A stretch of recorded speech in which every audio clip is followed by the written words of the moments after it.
साल 1980 हा काळ म्हणजे मराठी रंगभूमीचा सुवर्ण काळ म्हणता येईल, कारण याच काळात मराठी रंगभूमीवर आला होता एकापेक्षा एक दर्जेदार नाटकांचा प्रलय।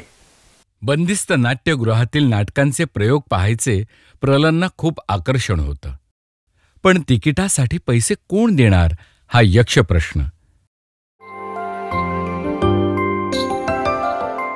अथ मनुष्य जगनः एक वेगळीच भाषा हे नाटक पाहिल्यावर डॉक्टर श्रीराम लागूंसारखे नामवंत अभिनेते मयेकरी शैलीच्या प्रेमात पडले।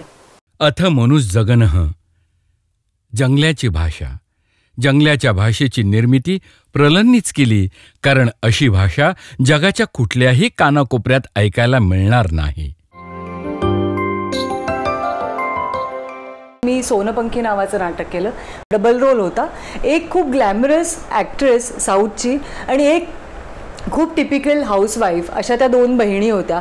मुळात ते नाटक जेव्हा वाचलं तेव्हा असं वाटलं की बापरे, हे थिएटरमध्ये किंवा नाटकाच्या बाबतीत हे डबल रोल कसे करता येतील।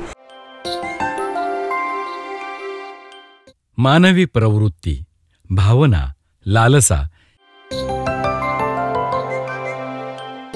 यावर भाष्य करणारी रानभूल, शुभ बोले तो नारायण आणि तिचा दादला आणि मधला सारखी दारूचं काय आपल्याला कळत नाही बघ।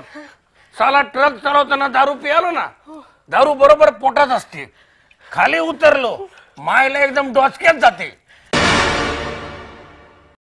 प्र. मयेकरांची मातृभाषा मालवणी, आपली आई जी भाषा बोलते ती आपली मातृभाषा, असं प्र. मयेकर नेहमी म्हणायचे। माझी मातृभाषा मालवणी आहे। आता तुम्ही म्हणाल हे नवं फॅड काय काढलं, पण आई जी बोलते ती भाषा आपली मातृभाषा असं मला वाटतं।